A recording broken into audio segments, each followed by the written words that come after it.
الحمدللہ رب العالمین والصلاة والسلام علی رسولہ الکریم وعلی آلہ واصحابہ اجمعین اما بعد فاعوذ باللہ من الشیطان الرجیم بسم اللہ الرحمن الرحیم رب اشرح لی صدری ویسر لی امری واحلل عقدۃ من لسانی یفقہوا قولی۔ رمضان المبارک کا مہینہ آنے والا ہے، اللہ تعالی ہم سب کو اس مہینے کی برکات عطا فرمائے۔ اور ہر سال اللہ سبحانہ تعالیٰ نے اپنے بندوں کے تزکیے کے لیے، اپنے بندوں کی بہتری کے لیے، اور ہم لوگوں نے اپنی زندگی میں جو کچھ بھی گناہ کا کیے ہوتے ہیں اور اللہ سے دور ہو چکے ہوتے ہیں، ایک بہت بڑا موقع ہوتا ہے کہ جس میں دوبارہ سے ہم لوگ بیک آن ٹریک آ سکتے ہیں، اور وہ 30 دن ہیں جو اللہ سبحانہ تعالیٰ نے اپنے ان بندوں کو عطا کیے تاکہ میرے بندے دوبارہ سے میرا قرب حاصل کریں، میرے قریب آ سکیں اور اپنے اس الٹیمیٹ آبجیکٹو جو تقوی اس کو حاصل کر سکیں۔ قرآن میں اللہ تعالیٰ نے فرمایا یا ایھا الذین آمنوا۔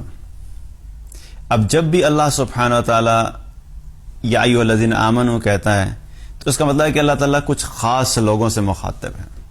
تو پہلی خاصیت جو اللہ سبحانہ تعالیٰ نے ہمیں عطا فرمائی وہ کیا ہے کہ یا ایھا الذین آمنوا۔ آج کے دور میں اگر دیکھا جائے تو تقریباً 7 ارب انسان ہیں۔ 7 ارب انسانوں میں سے سب یا ایھا الذین آمنوا میں نہیں آتے، صرف وہ لوگ آئیں گے جو مسلمان ہیں۔ تو پہلی خصوصیت ہمیں کیا ملی اللہ کی طرف سے امپورٹنس کہ اللہ تعالیٰ 7 ارب لوگوں سے مخاطب نہیں ہے، ان میں سے تقریباً 2 ارب مسلمان ہیں۔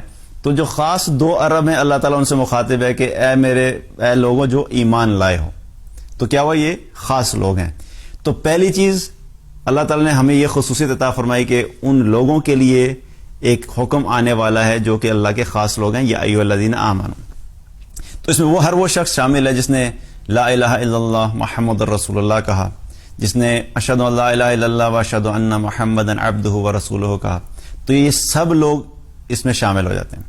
اور جب بھی اللہ سبحانہ تعالیٰ یا ایھا الذین آمنوا کہتا ہے قرآن میں، تو اس کا مطلب ہے کہ اللہ کی طرف سے کوئی خاص بات آنے والی ہے، سب متوجہ ہو جائیں۔ کوئی خاص بات ہے، عام بات نہیں، کوئی خاص بات ہے۔ تو جب یا ایھا الذین آمنوا کہا، آگے اللہ سبحانہ تعالیٰ نے کیا فرمایا؟ کتب علیکم الصیام، کہ تم پہ روزے فرض کیے گئے ہیں۔ تو بہت خاص بات ہے، اے ایمان والو تم پہ روزے فرض کیے گئے ہیں۔ تو جو ہمارا بنانے والا ہے اسی نے ہمیں اس دنیا میں بھیجا، اسی نے ہمیں پیدا کیا، اسی نے ہمیں ماں کے پیٹ میں بھی زندہ رکھا، وہاں پہ ہمارے رزق کا بندوبست کیا۔ پھر جب ہم اس دنیا میں آئے، اس دنیا میں بھی ہمارے رزق کا بندوبست کیا۔ پھر اللہ سبحانہ تعالیٰ نے ہمیں یہ جسم عطا فرمایا، پھر اللہ سبحانہ تعالیٰ نے ہمیں وہ تمام نعمتیں عطا فرمائی جن سے ہم فائدہ حاصل کر رہے ہیں۔ تو وہ رب جس نے پیدا کیا، سب کچھ عطا کیا، وہ رب کیا کہہ رہا ہے کہ اے میرے بندو تم پہ روزے فرض کیے گئے ہیں۔ اور یہ فرضیت کس سے آ رہی ہے؟ کسی شخص سے نہیں، اللہ کی طرف سے آ رہی ہے کہ اللہ سبحانہ تعالیٰ نے اپنے ان بندوں پہ روزے فرض کیے ہیں۔ یا ایھا الذین آمنوا کتب علیکم الصیام کما کتب علی الذین من قبلکم، اور تم پہ ایسے ہی فرض کیے گئے ہیں جیسے تم سے پچھلی قوموں پہ فرض کیے گئے تھے۔ پچھلی قوموں پہ یہ روزے فرض کیے گئے تھے۔ اللہ سبحانہ تعالیٰ ہماری تمام ضروریات کو سمجھتا ہے۔ جس نے پیدا کیا ظاہر ہے وہ ہماری نس نس سے، ہماری رگ رگ سے واقف ہے، تو وہ جانتا ہے کہ ہماری کچھ جسمانی ضروریات ہیں اور کچھ ہماری روح کی ضروریات ہیں۔ تو اللہ سبحانہ تعالیٰ نے یہ جو روزے عطا فرمائے پچھلی قوموں کو بھی اور ہمیں بھی عطا فرمائے، یہ حقیقت میں ہمارے اپنے تزکیہ نفس کے لیے، ہماری روح کے لیے ہیں۔ جیسے سارا سال ہم اپنے جسم کی فکر میں گزارتے ہیں اور ہمارے جسم کی ضروریات ہوتی ہیں ان کو پورا کرتے ہیں، اسی طریقے سے تزکیہ نفس کے لیے بھی خاص اللہ تعالیٰ نے یہ 30 دن رکھے۔ اس کا مطلب یہ نہیں کہ 30 دن کے علاوہ ہم نے کچھ کرنا نہیں ہے، لیکن یہ 30 دن بالخصوص اللہ سبحانہ تعالیٰ نے اپنے بندوں کو عطا کیے ہیں تاکہ ان کے ذریعے سے ہم اپنے نفس کا تزکیہ کر سکیں۔ کہ جسم کی ضروریات کے اوپر تو تم نے فوکس کیا پورا سال، لیکن اپنی روح کے اوپر خاص طور پہ فوکس کرنا ہے ان 30 دنوں میں۔ تو یہ پہلے بھی فرض کیے گئے تھے اور اللہ تعالیٰ نے ہم پہ بھی فرض کیے۔ کتب علیکم الصیام کما کتب علی الذین من قبلکم لعلکم تتقون۔ اب اس کی فرضیت کیوں کی گئی؟ اس کا مقصد کیا تھا؟ ہر چیز کا ایک اینڈ آبجیکٹو ہوتا ہے۔ کوئی بھی چیز ہم دنیا میں کرتے ہیں، اگر ہمیں اس کا مقصد نہیں پتا کہ ہم کیوں کر رہے ہیں تو ہم کبھی بھی اس طریقے سے نہیں کر سکتے جیسے اس کو کرنا چاہیے۔ مثال کے طور پہ میں آپ سے کہوں کہ یونیورسٹی میں ایڈمیشن لیا جاتا ہے۔ یونیورسٹی میں ایڈمیشن کیوں لیا جاتا ہے؟ اینڈ آبجیکٹو کیا ہے حاصل کرنا؟ ڈگری، تاکہ ہم اس یونیورسٹی میں جب جائیں گے تو الٹیمیٹلی جب ہم پاس ہو کے نکلیں تو کیا ہو، ہمارے ہاتھ میں ایک ڈگری ہونی چاہیے. تو آبجیکٹو کیا ہے؟ ڈگری حاصل کرنا. لیکن اس آبجیکٹو کو حاصل کرنے کے لیے ایک پورا پروسیس ہوتا ہے. ڈگری ایسے تو نہیں ہوتی کہ اب آپ نے جا کے رجسٹر کر دیا اور اگلے دن جا کے آپ کو ڈگری مل جائے گی. آپ اگر یونیورسٹی میں جا رہے ہیں اور 2 سال کا پروگرام ہے تو آپ کو اس پورے پروسیس سے گزرنا ہوتا ہے. آپ کو اٹینڈنس بھی لگانی ہے، آپ کو جانا ہے، آپ نے اٹینڈنس بھی پوری رکھنی ہے اپنی، یا جو منیمم اٹینڈنس ریکوائرمنٹ ہوتی ہے وہ پوری کرنی ہے. آپ نے اگر کوئزز ہوں گے تو کوئز پورے کرنے ہیں، جو ایگزامز ہوں گے وہ ایگزامز پورے، ان کے ایگزامز کے اندر بیٹھنا ہے، ان ایگزامز میں اٹیمپٹ کرنی ہے. اسی طریقے سے جب آپ کے پاس اگر ایک سیمسٹر میں 5 سبجیکٹس تو 5 سبجیکٹس کو کلیئر کرنا ہے، اور اگر 4 سیمسٹر تو 4 سیمسٹرز کو بھی کلیئر کرنا ہے. اب یہ سارا اتنا لمبا چوڑا جو پروسیس ہے وہ کس لیے کیا جا رہا ہے؟ تاکہ ہم ڈگری حاصل کریں. لیکن میں آپ سے یہ کہوں کہ اچھا یہ سارا کچھ کر لو لیکن ڈگری حاصل نہیں ہوگی تو یہ سب چیزیں کیا ہو جائیں گی؟ بے معنی ہو جائیں گی، ان کا کوئی مقصد نہیں ہوگا. تو کیا ہوگا کہ الٹیمیٹ آبجیکٹو اگر اچیو نہیں ہوا تو کئی دفعہ ایسی چیزیں ہوتی ہیں جن کا زندگی میں پھر کوئی مقصد نہیں، کوئی فائدہ نہیں ہوتا. اسی طریقے سے اللہ سبحانہ وتعالیٰ نے جو یہ رمضان کا مہینہ ہمیں دیا اور جو روزے ہم پہ فرض کیے ہیں، اللہ سبحانہ وتعالیٰ نے روزے اس لیے فرض نہیں کیے کہ صرف روزے ہم نے رکھنے ہیں. ٹھیک ہے وہ رکھنے بھی ہیں، اٹینڈنس پوری کرنی ہے، لیکن اصل مقصد اگر ہمارے سامنے سے ہٹ جائے گا تو ان روزوں کا وہ فائدہ نہیں ہوگا جو کہ فائدہ حاصل کرنا چاہیے جتنا ہمیں. تو اصل مقصد کیا ہے؟ لعلکم تتقون. اللہ تعالیٰ کہتے ہیں اس لیے رکھو تاکہ تمہارے اندر تقوی آ جائے، تم متقی بن جاؤ. تمہارا آبجیکٹو کیا ہے؟ کہ تقوی حاصل کرنا. اور تقوی کے بارے میں ہم نے پہلے بھی بات کی تھی کہ تقوی کا مطلب کیا ہے کہ ہماری زندگی میں وہ تمام گناہ جو ہیں ان تمام گناہوں سے ہم دور ہو جائیں، اور وہ نیکیاں جو اللہ نے کرنے کا حکم دیا، جو فرائض اللہ نے ہمیں پورے کرنے کا حکم دیا، ہماری زندگی میں فرائض آ جائیں. تو یہ بیسیکلی تقوی ہے. ہم اپنی زندگی میں دیکھیں تو کچھ فرائض ہوتے ہیں، کچھ نیکیاں ہم کر رہے ہوتے ہیں، لیکن بہت سی نیکیاں ہم نہیں بھی کر رہے ہوتے. اسی طریقے سے گناہوں کی طرف دیکھیں تو کسی کی زندگی میں تھوڑے گناہ ہوتے ہیں، کسی کی زندگی میں زیادہ گناہ ہوتے ہیں، لیکن کوئی نہ کوئی گناہ ہر بندے کی زندگی میں چل رہا ہوتا ہے. تو جب تک یہ نیک اعمال ہماری زندگی میں ساتھ ہوں اور ساتھ ساتھ گناہوں کو ہماری زندگی سے نکالنا ہے ہم نے، جب یہ دونوں چیزیں پوری نہیں ہوں گی تو تقوی کا جو آبجیکٹو ہے وہ پورا نہیں ہوگا. وہ شخص کبھی بھی متقی نہیں بن سکتا جو صرف یہ کہ میں صرف نیک اعمال کروں گا لیکن گناہ نہیں چھوڑوں گا تو میں متقی ہو جاؤں گا. تو نہیں، ایسا نہیں ہے. تو ہمیں نیک اعمال بھی کرنے ہیں اور گناہوں کو بھی چھوڑنا ہے. جب یہ دونوں چیزیں ہوں گی تو تب ہم اس ڈیفینیشن پہ پورے اتریں گے جو ہے متقی کی ڈیفینیشن، جس کو ہم کہتے ہیں متقی انسان ہے، تقوی والا انسان ہے. تو آبجیکٹو کیا ہے؟ کہ ہم نے تقوی حاصل کرنا ہے. تو اس چیز کے اوپر ہم نے فوکس کرنا ہے کہ اللہ سبحانہ تعالیٰ ہمیں اس رمضان میں اس آبجیکٹو کے اوپر فوکس رکھوائے کہ ہم نے اس ہدف کو پورا کرنا ہے. روزے رکھنے بھی ہیں لیکن ہم نے اس روزے کے ذریعے سے تقوی کو حاصل کرنا ہے. اب تقوی کے اعتبار سے دیکھا جائے تو تقوی کا فائدہ ہمیں صرف آخرت میں نہیں ہے، تقوی کا فائدہ ہمیں دنیا میں بھی ہے. دنیا میں ہمیں تقوی کا فائدہ ہے. دنیا میں کیا فائدہ ہے؟ وَمَن يَتَّقِ اللَّهَ يَجْعَل لَّهُ مَخْرَجًا. اللہ سبحانہ تعالیٰ نے خود ہی قرآن میں بتا دیا کہ جو شخص بھی تقوی اختیار کرتا ہے وہ کیا، اس کے لیے کیا فائدہ ہے؟ وَمَن يَتَّقِ اللَّهَ يَجْعَل لَّهُ مَخْرَجًا. جو شخص بھی تقوی اختیار کرتا ہے اللہ سبحانہ تعالیٰ نے فرمایا کہ میں اس کے لیے ہر مشکل سے نکلنے کا راستہ نکال دیتا ہوں. وَيَرْزُقُهُ مِنْ حَيْثُ لَا يَحْتَسِبُ. دوسرا فائدہ کیا؟ کہ اس کو رزق ایسی جگہ سے عطا کرتا ہوں جہاں سے وہ سوچ بھی نہیں سکتا. تو مشکلات ہماری زندگی میں آتی ہے تو مشکلات سے نکلنے کا راستہ اللہ نے بتا دیا کہ میرے بندو تم تقوی پہ فوکس کرو. تم جتنا تقوی میں آگے چلتے جاؤ گے اللہ تعالیٰ تمہاری دنیا کی مشکلات کو آسان کرتا جائے گا. اور دوسرا ہماری جو بہت بڑی ریکوائرمنٹ زندگی کی وہ کیا ہے؟ رزق. اللہ نے اس کا بھی وعدہ کر دیا کہ تم جب تقوی کی طرف بڑھتے چلے جاؤ گے میں تمہیں رزق ایسی جگہ سے عطا کروں گا جہاں سے تم سوچ بھی نہیں سکتے. تو یہ تقوی کا فائدہ ہمیں دنیا میں بھی ہے. اکثر ہم یہ سمجھتے ہیں کہ بس تقوی کے اوپر فوکس کرو تو اس کا فائدہ ہمیں آخرت میں ہی ملے گا، اور یہ جو عبادات ہم کر رہے ہیں اور اللہ کی فرما برداری کر رہے ہیں اور رسول اللہ صلی اللہ علیہ وسلم کی اطاعت کر رہے ہیں بس اس کے فائدے ہمیں آخرت میں ہی ملیں گے. اب اتنا لمبا کون انتظار کرے، بس جب دنیا کے اندر اپنی عیشی کر لو، آخرت جب آئے گی تو دیکھی جائے گی.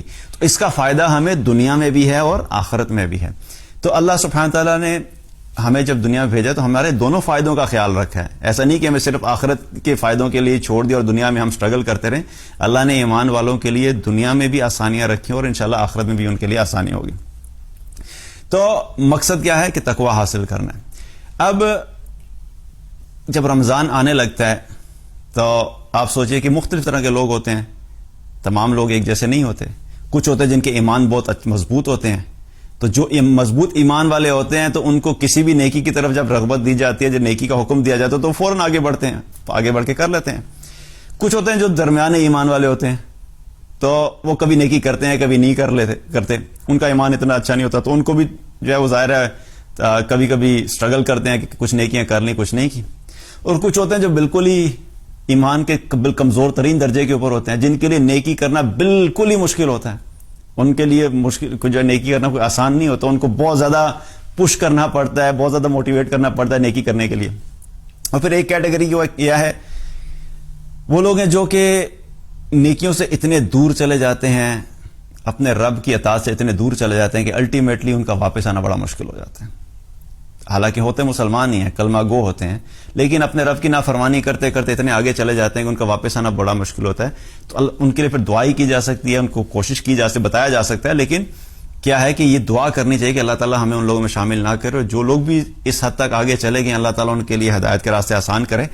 تو یہ مختلف قسم کے لوگ ہوتے ہیں. اب میں آپ کو ایگزامپل دیتا ہوں کہ ایک جو ٹیچر ہوتا ہے نا، جو اچھا ٹیچر ہوتا ہے، اچھا ٹیچر کیا کرتا ہے کہ اس کو اپنے اسٹوڈنٹس کے بارے میں پتا ہوتا ہے کہ میرا کون سا اسٹوڈنٹ اچھا پرفارم کرنے والا ہے، کون سا جو ہے وہ تھوڑا ایوریج ہے، اور کون سا جو ہے بالکل ہی نیچے ہے. اور جو اچھا اسٹوڈنٹ اور جو اچھا ٹیچر ہوتا ہے، وہ اپنا جب ٹارگٹ بناتا ہے یا پلاننگ کرتا ہے، وہ یہ نہیں کرتا کہ میں نے صرف اپنے جو سب سے ٹاپ پرفارمنگ اسٹوڈنٹس ہیں ان کو ہی فوکس کرنا ہے، اور باقی سارے جو ہے نا بس میری طرف سے بے شک فیل ہو، مجھے کوئی فرق نہیں پڑتا. یہ اچھے ٹیچر کا یہ رویہ نہیں ہوتا. اچھا ٹیچر جو ہوتا ہے اس کی پوری کوشش ہوتی ہے کہ جو کمزور ہیں، جو اسٹرگل کر رہے ہیں اسٹوڈنٹس، ان کے لیے ان کو موٹیویٹ کرنا ہے، ان کو ہمت دلانی ہے، ان کی حوصلہ افزائی کرنی ہے، تاکہ وہ بھی اگر ٹاپ پہ نہیں آتے تو کم از کم اچھے نمبرز کے ساتھ کلیئر کر دیں. اچھے ٹیچر کا یہ ٹارگٹ ہوتا ہے، اور وہی ٹیچر اچھا ہوتا ہے. اب اللہ سبحانہ وتعالی نے ہمیں بنایا ہے، ہمارا رب ہے، ہمارا خالق ہے. اللہ کو پتا ہے کہ میرے سارے بندے جو ہیں وہ ٹاپ پرفارمرز نہیں ہیں، میرے سارے بندے جو ہیں وہ ایمان کے اعتبار سے برابر نہیں ہیں. کوئی اچھا پرفارم کرنے والے ہیں، کچھ کے ایمان مضبوط ہیں، کچھ کے درمیانے ہیں، کچھ کے ایوریج ہیں، جو کچھ بالکل اسٹرگل کر رہے ہیں.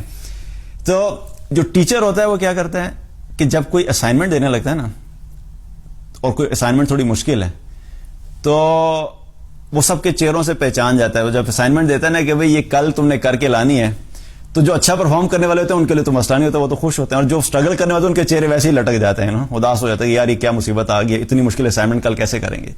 لیکن ساتھ ہی وہ ٹیچر کہتا ہے کہ دیکھو یہ اسائنمنٹ دے رہا ہوں، لیکن گھبرانے کی ضرورت نہیں ہے. تمہیں لگ رہا ہے یہ مشکل ہے، لیکن یہ تم گھر جا کے کام کرو گے تو یہ 15 منٹ میں ہو جائے گی. تم یہ چیزیں کرنا within 15 minutes you will be able to do it. 15 minute میں یہ ختم ہو جائے گی. جو ہی وہ بتاتا ہے تو وہ جو کمزور اسٹوڈنٹس ہوتے ہیں ان کے حوصلہ بڑھ جاتا ہے، وہ تھوڑے موٹیویٹ، اچھا شکر ہے 15 منٹ کی، پوری رات نہیں بیٹھنا پڑے گا، رائٹ. تو وہ اچھا ٹیچر کیا ہوتا ہے، وہ کام بھی دیتا ہے لیکن ساتھ موٹیویٹ بھی کرتا ہے. اسی طریقے سے اللہ سبحانہ تعالیٰ نے جب یہ روزوں کا حکم دیا تو اللہ کو پتا تھا کہ میرے کچھ ایسے بندے ہوں گے جنہوں نے سنتے ہی کہنا ہے کہ یار پھر رمضان آ گیا، پھر رکھنے پڑیں گے، پتہ نہیں کیسے رکھیں گے، اتنی گرمی میں کیسے روزہ رکھا جائے گا، یہ تو پیاس بڑی لگتی ہے، میں تو یہ نہیں کر سکتا، میں تو وہ نہیں کر سکتا. تو اللہ سبحانہ تعالیٰ نے ساتھ ہی کیا فرما دیا، ایاماً معدودات، کہ دیکھو گھبرانے کی ضرورت نہیں ہے، زیادہ مشکل نہیں ہے، بہت لمبا عرصہ نہیں ہے، بہت تھوڑے گنتی کے دن ہیں. تم نے پورا سال اپنی مرضی سے زندگی گزاری، 365 دن میں سے تم نے جو باقی سارا وقت گزارا، ان 30 دنوں کو یا 29 دنوں کو نکال دو تو تم نے اپنی مرضی سے گزارا ہے، کوئی لمبا چوڑا عرصہ نہیں ہے. اور اگر اس کی پرسنٹیج نکالی جائے تو اگر ہم 30 لیں تو 30 روزوں کا مطلب کیا ہے کہ یہ صرف ہمارے پورے سال کا 8% بنتے ہیں. یہ وقت 8% بنتا ہے. دیٹ مینس کہ اللہ تعالیٰ نے جو 92% وقت تھا، 92% جو وقت تھا، اللہ نے کہا جیسے مرضی کھاؤ پیو، حلال کھانا ہے جیسے مرضی کھاؤ، صبح کھانا ہے، دوپہر کھانا ہے، 2 دفعہ کھانا ہے، 3 دفعہ کھانا ہے، 4 دفعہ کھانا ہے، رکاوٹ نہیں، منع نہیں ہے. لیکن یہ صرف 8% وقت ہے جو میں تمہیں بتا رہا ہوں، ذرا اس کو فالو کر لو تو تمہارا ہی فائدہ ہے اس میں. تو کیا ہے، بہت بڑا وقت نہیں ہے، بہت تھوڑا سا وقت ہے. ایاماً معدودات، بہت تھوڑا سا وقت ہے. اس کو اگر اللہ کی اطاعت کے مطابق گزار لوگے تو الٹیمیٹلی تمہارا ہی فائدہ ہے. تو اس چیز پہ گھبرانا نہیں ہے ہم نے، انشاءاللہ ہمت کے ساتھ. ٹھیک ہے، جو ایمان والے ہوتے ہیں وہ ان چھوٹی چھوٹی چیزوں سے نہیں گھبراتے کہ یار یہ ہمارے ہاں تو اچھا، پوری دنیا میں ظاہر روزے کا جو اوقات ہیں وہ سیم بھی نہیں ہوتے. کچھ جگہ پہ اسی وقت ہی اسی مہینے میں پوری دنیا میں کچھ کنٹریز ایسے ہوں گے جہاں پہ اس وقت کیا ہوگا، ونٹر چل رہا ہوگا. اور کچھ ایسے کنٹریز جہاں پہ سخت گرمی چل رہی ہوگی. کچھ کنٹریز ہیں جہاں پہ روزہ تھوڑے وقت کے لیے, اور کچھ ایسے کنٹریز ہیں جہاں پہ 12-14 گھنٹے سے بھی زیادہ کا روزہ ہے. تو لیکن مسلمان پوری دنیا میں ہے. تو اللہ سبحانہ تعالیٰ نے تمام مسلمانوں کے لیے کہا کہ ہمت سے, تھوڑے ہی دن ہیں, ٹھیک ہے مشکلات ہیں, کسی کی ایک مشکل ہے, کسی کی دوسری مشکل ہے, کسی کو وقت کے لیے, لیکن اپنے آپ کو مستقل یہ ریمائنڈ کرانا ہے کہ کوئی بات نہیں, یہ صرف تھوڑا سا وقت ہے, میں نے اس وقت میں سے گزرنا ہے, میرے رب کا حکم ہے, میں جیسے بھی کروں, جو بھی اسٹرگل کرنی ہے, I'm gonna do it, انشاءاللہ میں کروں گا. تو یہ کیا ہے؟ ہمت. ہم نے ہمت سے چلنا ہے کہ انشاءاللہ یہ 30 دن ہے. جب بھی ذرا سی فیلنگ ہو کہ یار اب بڑا مشکل ہو رہا ہے, اپنے آپ کو یہ ریمائنڈ کرا دینا, ایام معدودات, بار بار اپنے ذہن میں ڈالنا کہ تھوڑے ہی دن ہے, کوئی بات نہیں, نکل جائیں گے انشاءاللہ. ٹھیک ہے, تو یہ چیز ہمت کے ساتھ ہے کہ ہم نے ان 30 دنوں کو گزارنا ہے انشاءاللہ. اب اللہ سبحانہ تعالیٰ نے ہمیں جب دنیا میں بھیجا تو ہماری نفسیات کو بنانے والا وہ, یہ تو ظاہر ہے وہ سمجھتا بھی ہے. ہر انسان کی ایک فطرتی چیز ہوتی ہے, انسان میں ایک چیز ایک نیچرل ہے کہ ہم کوئی بھی کام ایسا نہیں کرنا چاہتے یا پسند نہیں کرتے کرنا جس میں ہمیں کوئی فائدہ حاصل نہیں ہو, جس میں فائدہ حاصل نہیں ہو. ڈگری ہم کرتے ہیں, ڈگری سے ہمیں کوئی فائدہ نظر آتا ہے کہ اچھی جاب ملے گی, اچھی جاب ملے گی تو کیا ہوگا, سیلری اچھی ہوگی, سیلری اچھی ہوگی تو میرا لیونگ اسٹینڈرڈ اچھا ہوگا. تو یہ کیا ہے کہ ہمیں الٹیمیٹلی ڈگری کے پیچھے کوئی فائدہ نظر آ رہا ہوتا ہے. لیکن اگر آج یہ اعلان کیا جائے کہ جتنے ڈگری والے ہیں, MBA کی ڈگری, کسی کے بعد میڈیکل کی ڈگری, انجینئرنگ کی ڈگری ہے, پوری دنیا میں نیا رول پاس ہوا ہے کہ جو بھی ڈگری ہولڈرز ہیں ان میں سے کسی ایک کو بھی جاب نہیں ملے گی. کیا ہوگا, سارے ڈگریز کرنا بند کر دیں گے. لیکن جو نان ڈگری ہولڈرز ہیں ان ساروں کو جاب مل جائے گی. تو سارے کیا کریں گے, وہی جو اپنی ڈگریاں اٹھا کے پھرتے تھے, ڈگریاں چھپانا شروع کر دیں گے کہ میرے پاس تو کوئی ڈگری نہیں ہے, کیونکہ نان ڈگری ہولڈرز کے لیے زیادہ پیسے ہیں, رائٹ. تو مقصد ڈگری حاصل کرنا نہیں ہے, مقصد کیا ہوتا ہے کہ اس کے پیچھے ایک فائدہ ہوتا ہے, رائٹ. تو اس فائدے کے لیے ہم سب کام کر رہے ہوتے ہیں. اسی طریقے سے اللہ سبحانہ تعالیٰ نے جب یہ سب جو رمضان کا مہینہ دیا تو پھر اپنے بندوں کو موٹیویٹ کرنے کے لیے وہ سارے فضائل بھی بتائے اور وہ سارے فائدے بھی بتائے کہ میرے بندوں, جب تم یہ رمضان کے روزوں کو جیسے رکھنے کا طریقہ اور حق ہے, جب وہ کرو گے تو اس کے پیچھے فائدے بھی ہیں. اور رسول اللہ صلی اللہ علیہ وسلم کے ذریعے سے ہم تک وہ تمام فائدے اللہ سبحانہ تعالیٰ نے ہم تک پہنچائے. اب فائدہ کیا ہے, ہم روزہ کیوں رکھیں, کیا فائدہ ہوگا؟ بہت سے فائدے ہیں, اللہ تعالیٰ نے بتایا, نبی صلی اللہ علیہ وسلم کے ذریعے سے بتایا. سب سے پہلے ایک حدیث ہے, بخاری اور مسلم کی روایت ہے, نبی صلی اللہ علیہ وسلم نے فرمایا کہ اللہ تعالیٰ فرماتا ہے کہ انسان کا ہر عمل اس کے اپنے لیے ہے اور روزہ میرے لیے ہے, اور روزے کی جزا بھی میں خود ہی دوں گا. اب کیا ہے کہ جزا تو اللہ نے, ویسے بھی ہر عمل کی جزا اللہ نے ہی دینی ہے, لیکن روزے کے بارے میں خاص اس لیے کیوں کہا؟ روزے کے بارے میں اس لیے کہا کہ اس کا جو اجر ہے وہ ڈیفائن نہیں کیا, وہ مخفی رکھا. کتنا ہوگا کوئی پتہ نہیں. باقی اعمال کے بارے میں کیا آتا ہے, صحیح مسلم کی ایک روایت ہے جس میں آتا ہے کہ ہر عمل کا اجر اللہ سبحانہ تعالیٰ 10 گنا سے لے کے 700 گنا تک دیتا ہے. ابھی 10 گنا سے لے کے 700 گنا تک کا کیا مطلب ہے کہ ویسے ہمیں کتنا آسان لگتا ہے کہ چلو یار الحمدللہ اللہ نے 10 گنا اجر دے دیا یا 700 گنا اجر دے دیا, لیکن اس کی جو ایکچوئل کتنی بڑی ویلیو میں سمجھ نہیں آتی. اس کا مطلب کیا ہے کہ میں آپ سے یہ کہوں کہ 1000 روپے آپ میرے ساتھ انویسٹ کریں, میں آپ کو 1000 کے بدلے میں 7 لاکھ روپیہ ریٹرن کروں گا. تو ساری دنیا کے جو اگر میں اناؤنس کروں تو سارے لوگ لائن سے کھڑے ہو جائیں گے ہمارے سے 1000 لے لیں, کیونکہ 1000 کے بدلے میں 7 لاکھ کا ریٹرن دنیا میں ملتا ہی نہیں ہے. اور بہت سے لوگ اس چیز کو بلیو ہی نہیں کریں کہ لوگ یہ بیوقوف بنا رہے کہ یار 1000 روپے کے پیچھے 7 لاکھ روپے کہاں پہ ریٹرن ملتا ہے. اور واقعی دنیا میں شاید ہی کوئی ایسا بزنس جو 1000 روپے کے اوپر 7 لاکھ روپے دیتا ہو. لیکن اللہ سبحانہ تعالیٰ کے خزانوں میں کوئی کمی نہیں ہے, اور خاص طور پہ اللہ جب اجر پہ عطا کرنے پہ آتا ہے تو اس سے بھی زیادہ دیتا ہے. تو 700 کا ہدف جو ہے وہ ایک صحیح مسلم کی روایت میں آتا ہے.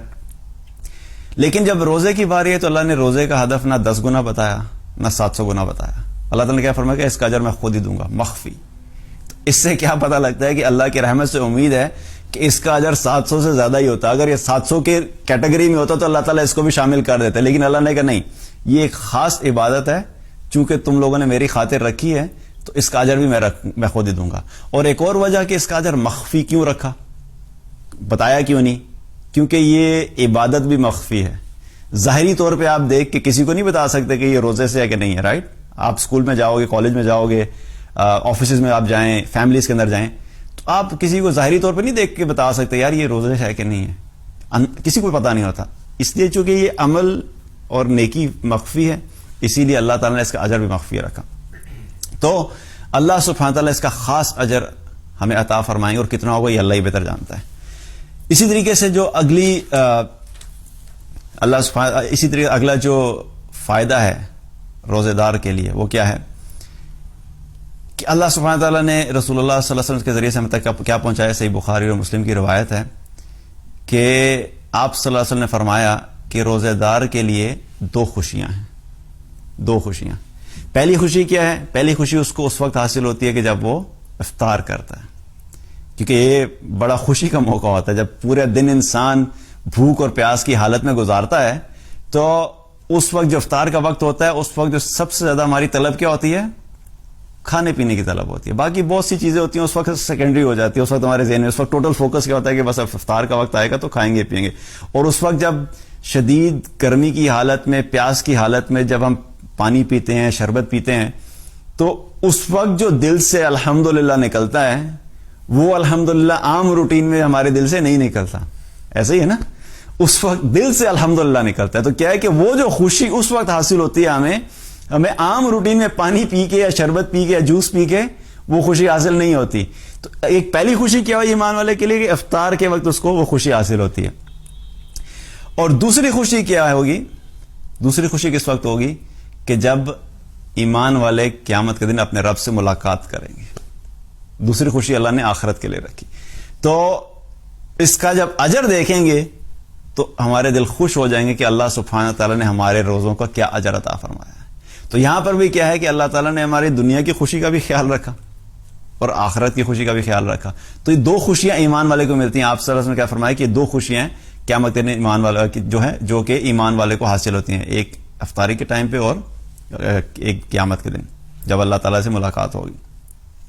اور اسی طریقے سے روزے دار اللہ سبحانہ تعالیٰ کو کتنے محبوب ہیں کہ اللہ تعالیٰ کو روزے دار کی ہر چیز ہی محبوب ہوتی ہے، اس کا ہر عمل محبوب ہوتا ہے، حتیٰ کہ اس کے اندر جو کراہت والی چیز ہے وہ بھی محبوب ہوتی ہے. اب میں آپ کو ایگزامپل دیتا ہوں. اگر آپ کو میں کہوں یار کہیں پہ سائڈ پہ کوڑا پڑا ہے اور کوڑا جو ہے اس میں بدبو آ رہی ہے، گل سڑ گیا ہے، تو ہر انسان اس سے جان چھڑانے کی کوشش کرے کہ جلد از جلد اس کو دور کیا جائے، کیونکہ کراہت کی چیز ہے.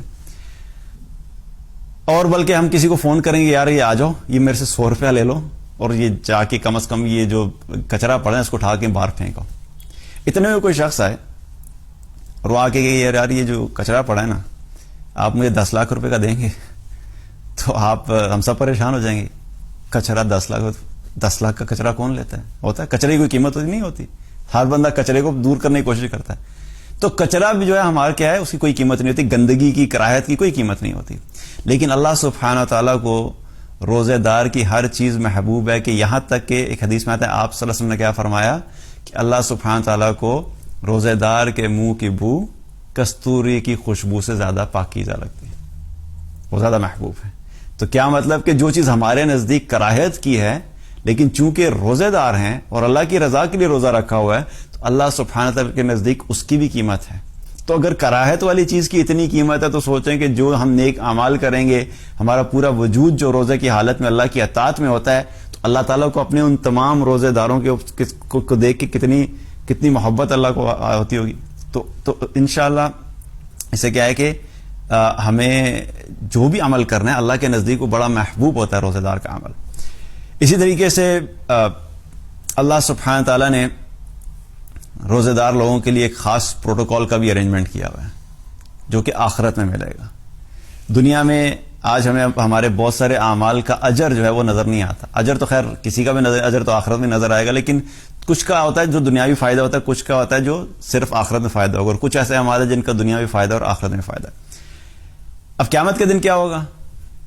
قیامت کے دن بہت سے لوگ جب کھڑے ہوں گے اور حساب کتاب چل رہا ہوگا، اللہ سبحانہ تعالیٰ نے روزے داروں کے لیے ایک خاص پروٹوکول رکھا ہے. وہ کیا ہے؟ ایک خاص دروازہ رکھا ہے جس کا نام کیا ہے؟ باب الریان. باب الریان. اور اس دروازے کے بارے میں آپ صلی اللہ علیہ وسلم نے کیا فرمایا کہ قیامت والے دن روزے داروں کے لیے ایک خاص دروازہ جو باب الریان ہے، اور روزے دار اس دروازے سے ہی داخل ہوں گے، اور اس دروازے سے صرف اور صرف روزے دار داخل ہوں گے، اور جب وہ دروازے سے روزے دار چلے جائیں گے پھر اس دروازے کو بند کر دیا جائے گا. تو جو روزہ رکھنے والے ہیں ان کے لیے اللہ نے خاص پروٹوکول رکھا ہوا ہے. ابھی کیا ہوتا ہے کہ یہاں پہ ہم جب کوئی بھی چیز ہوتی ہے تو ہمیں کیسا ایک ہوتا ہے ایک عام سا کام کرنا، جنرل پبلک. میچز کے لیے جب لوگ جاتے ہیں تو کیا اسٹیڈیمز کے اندر کیا ہوتے ہیں، گیٹس بنے ہوتے ہیں. ایک ہوتا ہے جنرل پبلک جو ہے وہ ایک گیٹ سے جا رہی ہوتی ہے اور اس میں کیا مارا ماری چل رہی ہوتی ہے، کوئی ادھر دھکے پڑ رہے ہیں، کوئی ادھر دھکے پڑ رہے ہیں. پھر ایک ہوتا ہے جو کہ تھوڑا سا ہوتا ہے وی آئی پی میں بہت تھوڑے لوگ ہوتے ہیں، وہ بڑے سکون سے جا رہے ہوتے ہیں. اور پھر ایک ہوتا ہے وی وی آئی پی، اور وی وی آئی پی والا جو اس سے بھی بہتر ہوتا ہے. حالانکہ ہوتا کیا ہے کہ الٹیمیٹلی جا کے جنرل پبلک والے نے، وی آئی پی والے نے اور وی وی آئی پی والے نے جا کے ساروں نے وہی میچ دیکھنا ہے، وہی پلیئر نظر آئیں گے، وہی سب کچھ نظر آئے گا. لیکن کیا ہے کہ ایک پروٹوکول کے اعتبار سے ایک خصوصیت لگتی ہے کہ یار یہ بڑے خاص لوگ ہیں. تو اللہ سبحانہ و تعالیٰ نے کیا کہ الٹیمیٹلی جانا تو سب نے جنت میں ہی ہے جو جنت میں جانے والے ہوں گے، لیکن روزے داروں کے لیے اللہ نے ایک خاص دروازہ رکھا ہے کہ نہیں، یہ میرے جو روزے دار لوگ تھے، بندے تھے جنہوں نے دنیا میں میری خاطر روزہ رکھے، ان کو میں آج خاص پروٹوکول دوں گا. ان کے لیے ایک خاص دروازہ ہے روزے باب الریان، اور وہ وہاں سے داخل ہوں گے. تو اللہ سبحانہ تعالیٰ ہم سب کو ان میں شامل کرے کہ اللہ تعالیٰ ہم سب کو اس دروازے سے جانے والا بنائے. تو یہ بھی اللہ کی طرف سے خاص انعام ہے. کس کے لیے؟ جو کہ صرف اور صرف روزے دار لوگوں کے لیے ہوگا. اسی طریقے سے روزہ رکھنے کے بارے میں کیا ہے کہ روزے کا ایک اور فائدہ کیا ہے کہ آپ صلی اللہ علیہ وسلم نے فرمایا، صحیح بخاری اور مسلم کی روایت ہے کہ جس شخص نے بھی ثواب کی نیت سے اور ایمان کے ساتھ روزہ رکھا، جس شخص نے بھی ایمان سے اور ثواب کی نیت سے روزہ رکھا، تو آپ صلی اللہ علیہ وسلم نے کیا فرمایا، غفر لہ ما تقدم من ذنبہ، کہ اللہ سبحانہ تعالیٰ اس کے پچھلے تمام گناہوں کو معاف کر دیتا ہے. تو جو روزہ رکھتا ہے، روزہ رکھنے کی وجہ سے اللہ تعالیٰ پچھلے سارے گناہوں کو معاف کر دیتا ہے. اور یہ گناہ جو ہے وہ ہے صغیرہ گناہ. جہاں پہ بھی یہ یاد رکھیے کہ ایک اصول ہے کہ جہاں پہ بھی کسی عمل کے بدلے میں گناہ کی معافی کا تذکرہ آتا ہے، کسی ذکر کے بدلے میں گناہوں کی معافی کا تذکرہ آتا ہے، تو وہ کیا ہوتے ہیں؟ وہ صغیرہ گناہ ہوتے ہیں. تمام صغیرہ گناہ اللہ تعالیٰ معاف کر دیتا ہے. کبیرہ گناہوں کے لیے جو ہے وہ توبہ لازمی شرط ہے. تو یہ بھی انعام کس کے لیے ہے؟ جو روزہ دار ہے. جس نے روزہ نہیں رکھا اس کے لیے انعام نہیں ہے. تو روزہ رکھنے کی صورت میں اللہ سبحانہ تعالیٰ ہمارے تمام پچھلے گناہوں کو بھی معاف کر دیتا ہے. اسی طریقے سے اللہ سبحانہ تعالیٰ نے ہمارے لیے کچھ آسانیاں پیدا کی. کچھ ایسی سچویشن ہوتی ہیں کہ انسان اپنی زندگی میں نیک اعمال کرنا چاہتا ہے، لیکن اس کے نیک اعمال کرنے میں بہت سی رکاوٹیں آتی ہیں. مجھے کتنے میسج آتے ہیں کہ میں یہ کرنا چاہ رہا ہوں لیکن مجھ سے ہو نہیں رہا، یہ چیز میں کرنا چاہ رہا ہوں لیکن مجھ سے نہیں، نماز قائم کرنا چاہ رہا ہوں مجھ سے نماز نہیں پڑھی جا رہی، میں نماز پڑھتا ہوں لیکن پوری نہیں پڑھتا. بہت ساری مشکلات ہوتی ہیں. اور مشکلات حقیقت میں کیا ہوتی ہیں؟ کچھ تو ہماری اپنی نفس کی ہوتی ہیں. ہم نے خود ہی اپنے آپ کو، اپنے نفس کو اتنا عادی کیا ہوتا ہے گناہوں کا اور معصیت کا اور اللہ کی نافرمانی کا. اور ایک سب سے بڑی مشکل کیا ہوتی ہے؟ وہ کیا ہوتی ہے؟ شیطان. جو بلاک کرنا ہوتا ہے شیطان. تو شیطان کیا کرتا ہے کہ شیطان کی سب سے پہلا کام کیا ہوتا ہے کہ وہ انسان کو عمل سے روکتا ہے کہ نیکی کرنے ہی نہ دوں. اس کی پہلے ٹارگٹ کیا ہوتا ہے کہ کسی طریقے سے یہ شخص نیکی کرے ہی نہیں. اچھا، جو تو اس ٹارگٹ کو کراس کر دیتا ہے اور جو اس شیطان کے ساتھ اس جنگ میں کامیاب ہو جاتا ہے اور نیکی کرنے لگتا ہے، تو پھر اس کا اگلا ٹارگٹ کیا ہوتا ہے کہ اس کو نیکی ایسے کرواؤں یہ سنت کے مطابق نہ ہو، کہ جو عمل سنت کے مطابق نہیں ہے وہ اللہ کے یہاں قبول نہیں ہے. اپنی مرضی سے اس کو طریقہ ایسے بتا دوں کہ اپنا من مانے طریقے کے اوپر چلتا رہے، وہ اس ٹارگٹ پہ لگا دیتا ہے. اچھا، جو اس کو بھی کراس کر لیتا ہے کہ جو سنت کے مطابق عمل کر لیتا ہے، تو پھر اس کی کوشش ہوتی ہے کہ اچھا یہ کم کرے، زیادہ نہ عمل کر لے. تو وہ اس کا مستقل کوشش کیا ہوتی ہے کہ وہ ہمارے جو انسانوں کو وہ اعمال کی طرف جانے کی وجہ کی طرف سے وہ روکتا رہتا ہے. تو شیطان ایک بہت بڑا ہماری زندگی میں رکاوٹ بنتی ہے جب نیکی کی طرف جا رہے ہوتے ہیں، جو کہ ٹھیک ہے کانسٹنٹ بیٹل ہے، اور وہ اس بیٹل میں ہم نے گیو اپ نہیں کرنا، ہم نے فائٹ کرنا اور ہم نے آگے جانا. لیکن وہ الٹیمیٹلی وہ ہمیں کافی چیزوں میں روک رہا ہوتا ہے. رمضان کے اندر کیا ہے؟ رمضان کے اندر اللہ سبحانہ تعالیٰ نے ہمارے لیے آسانی فرمائی، کیونکہ اللہ تعالیٰ نے کیا فرمایا تھا؟ لعلکم تتقون. تقوی حاصل کرنے میں کیا ہے کہ شیطان کا ٹارگٹ ہوتا ہے کہ یہ اپنا آبجیکٹو اچیو نہ کر سکیں، یہ تقوی کی طرف نہ پہنچ سکے، اور اس آبجیکٹو سے دور رکھنے کے لیے شیطان مستقل ہمیں پیچھے کھینچ رہا ہوتا ہے. دوسری ایک شیطان ہمیں کھینچ رہا ہوتا ہے اور دوسرا کیا ہوتا ہے؟ ہمارا نفس. دو طاقتیں ہیں جو ہمارے اپنے اینٹی جا رہی ہوتی ہیں، جو ہمیں روک رہی ہوتی ہیں، شیطان اور نفس. اب اگر میں آپ سے یہ کہوں کہ چلیں ایک طاقت کم ہو جائے تو کیا ہوگا کہ پھر عمل کرنا آسان ہو جاتا ہے. جہاں پہ آپ نے دو بندوں سے لڑنا ہے تو کیا ہوتا ہے؟ مشکل ہوتا ہے. ایک بندہ دو کے اگینسٹ لڑ رہا ہو تو مشکل ہوتا ہے. لیکن اگر کہیں گے یار 1 to 1 ہو جاؤ، دو کے بجائے ایک ہو جائے گا تو کیا ہوگا؟ وہ آسان ہو جاتا ہے. رائٹ؟ تو اللہ سبحانہ تعالیٰ نے ہمارے لیے کیا آسانی فرمائی. آپ صلی اللہ علیہ وسلم نے فرمایا ایک حدیث میں کہ جب رمضان آتا ہے تو رمضان میں اللہ تعالیٰ شیاطین کو جکڑ دیتا ہے اور فرمایا کہ جنت کے دروازے کھول دیے جاتے ہیں اور جہنم کے دروازے بند کر دیے جاتے ہیں.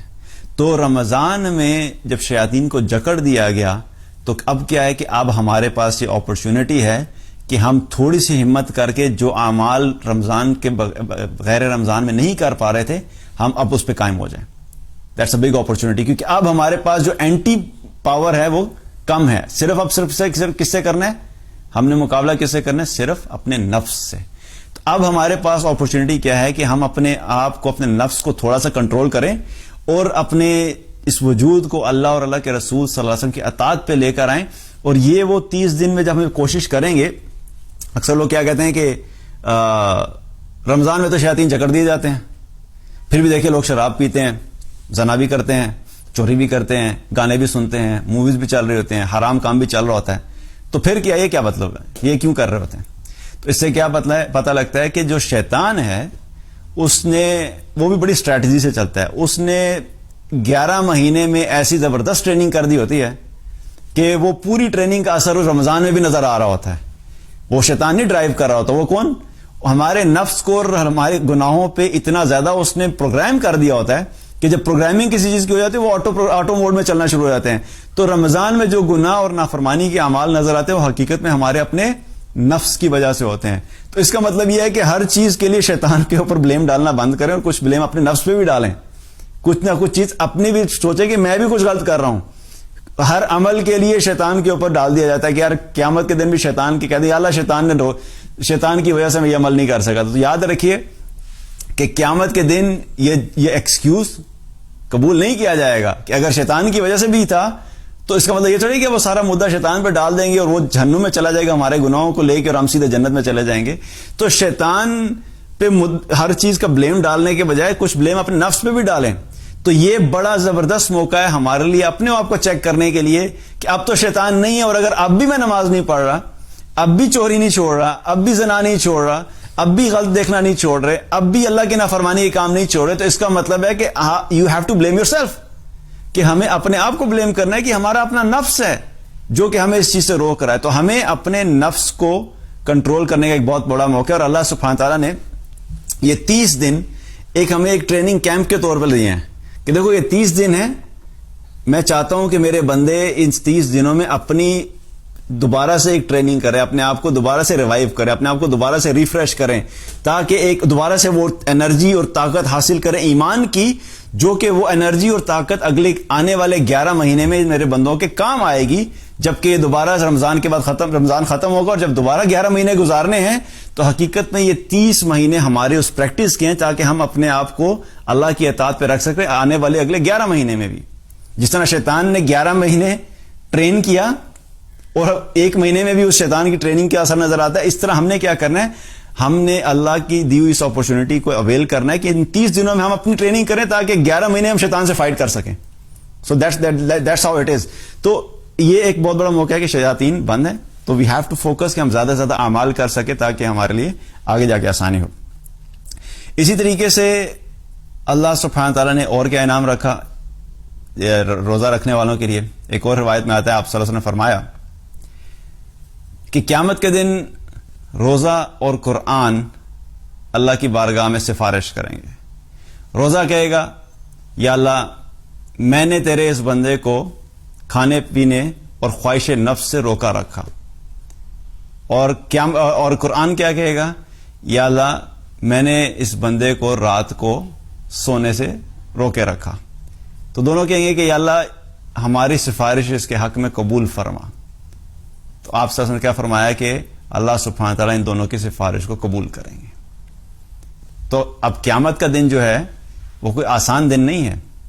قیامت کے دن بڑی سٹیجز ہیں, بڑی مشکلات ہیں. اللہ تعالیٰ ہم سب کو قیامت کی ہولناکیوں سے اور اس دن کے مشکلات سے محفوظ رکھے, لیکن ہم صرف ایزمپشن اور خواہش پہ نہیں جا سکتے. ہمیں ہر جگہ پہ قدم قدم پہ ہمیں کچھ ایسی چیزوں کی ضرورت پڑے گی جو ہماری نجات کا سبب بن سکے. ایک نیکی جس کو آج ہم حقیر سمجھ رہے ہیں، قیامت کے دن ہمیں اس ایک نیکی کا اندازہ ہوگا کہ کتنے ہی لوگ ایسے ہوں گے جو صرف ایک نیکی کی وجہ سے رہ جائیں گے. تو آج تو ایک نیکی ہمیں تو تھوڑی لگتی، لیکن قیامت کے دن ساری دنیا کی ساری چیزیں بھی ہم دینا چاہیں اور ایک نیکی حاصل کرنا چاہیں تو ہم نیکی حاصل نہیں کر سکتے. تو کیا ہے کہ سوچیں ایسی سچویشن میں جہاں پہ بندہ پہلی مشکل میں ہو یا ایسی مشکلات کا سامنا ہو، تو وہاں پر قرآن بھی سفارش کر دے اور روزہ بھی سفارش کر دے، ان کی سفارش قبول کر لی جائے، تو کتنی بڑی اچیومنٹ ہے اس شخص کے لیے اور کتنی بڑی خوشی کی بات ہے ایسے شخص کے لیے کہ جس کے لیے دونوں جو ہے روزہ اور قرآن اس کے لیے سفارش کریں. تو یہ سفارش بھی کس کے لیے؟ جو روزہ رکھے گا. تو جو روزہ نہیں رکھے گا اس کے لیے سفارش ہوگی؟ نہیں ہوگی. روزہ تو سفارش نہیں کرے گا. جو قرآن قیام اللیل میں رات کو تہجد کے وقت اور تراویح کے وقت جو قرآن نہیں سن رہا، تو کیا قرآن سفارش کرے گا؟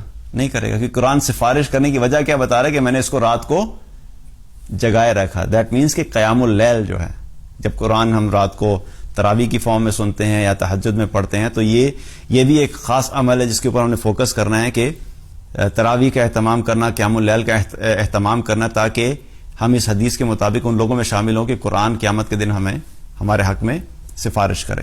تو یہ وہ تمام اعمال ہیں جو کہ اللہ سبحانہ تعالیٰ نے رسول اللہ صلی اللہ علیہ وسلم کے ذریعے سے ہم تک پہنچائے، اور یہ ایک موٹیویشنل چیز ہے جو کہ اللہ سبحانہ تعالیٰ موٹیویٹ کرتا ہے اپنے بندوں کو کہ میرے بندے اس عمل کی طرف آ جائیں. اب اللہ سبحانہ تعالیٰ اگر موٹیویٹ نہ بھی کرتا تو ہمارے پاس تو کوئی چوائس نہیں تھی نا، کرنا تو پھر بھی تھا.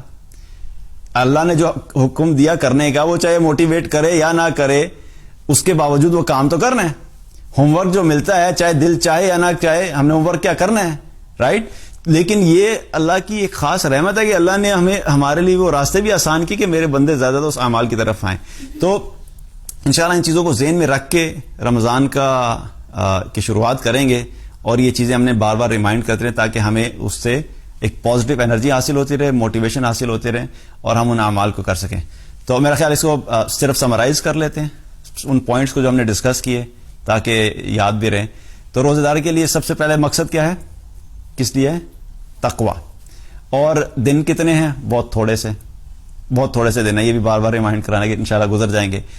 روزے دار کے منہ کی بو اللہ کو کستوری کی سے بھی زیادہ محبوب ہے، خوشبو سے زیادہ محبوب ہے. اور کیا چیز ہے؟ روزے دار کے لیے کیا ہے؟ 2 خوشیاں، ایک افطاری کے ٹائم پہ اور ایک قیامت کے دن جب ہوگی. اسی طریقے سے روزے دار کا جو اجر ہے وہ کیا ہے؟ اللہ نے اپنے ذمہ رکھا، مخفی رکھا کہ اللہ خود اجر عطا فرمائے گا اور بہت زیادہ اجر ہوگا. اسی طریقے سے روزے دار کے لیے کیا ہے؟ باب الریان. کہاں سے داخل ہوں گے؟ وہ ایک خاص دروازہ اللہ نے رکھا ہے جو کہ جس سے صرف اور صرف روزے دار جائیں گے. اور پھر کیا ہے کہ شیطان کو اللہ نے جکڑ دیا تاکہ اللہ چاہتا ہے کہ میرے بندے زیادہ سے زیادہ تقوی حاصل کرنے میں ان کے لیے آسانیاں پیدا ہو سکیں. تو ہمارے لیے آسانیاں اللہ نے پیدا کر دی. اسی طریقے سے قیامت کے دن روزہ سفارش کرے گا اور قرآن بھی سفارش کرے گا. اسی طریقے سے اور تو میرا خیال ہے کوئی ایسی چیز نہیں تھی، right. These are all thing, right. تو یہ سب چیزیں کیا ہیں کہ ہم نے اپنے آپ کو ریمائنڈ کراتے رہنے تاکہ ہمارے لیے رمضان کا جو وقت ہے وہ گزرنے میں آسانی ہو. اللہ سبحانہ تعالیٰ ہم سب کو عمل کی توفیق عطا فرمائے. اللہ تعالیٰ ہم سب کو رمضان کی برکتیں، رحمتیں عطا فرمائے. اللہ تعالیٰ ہم سب کو ہمت اور توفیق عطا فرمائے کہ ہم اس رمضان میں ہمت کے ساتھ ان تمام عبادات کو کر سکیں جو اللہ کو محبوب ہیں، اور ساتھ ساتھ اپنے آپ کو خود بھی ہمت دلانی ہے. ساری چیزیں صرف دوسروں پہ نہیں چھوڑنی، اپنے آپ کو بھی مضبوط رکھنا ہے. اور کیونکہ اللہ سبحانہ تعالیٰ ہر انسان کو اس کی طلب کے مطابق اس کو توفیق دیتا ہے.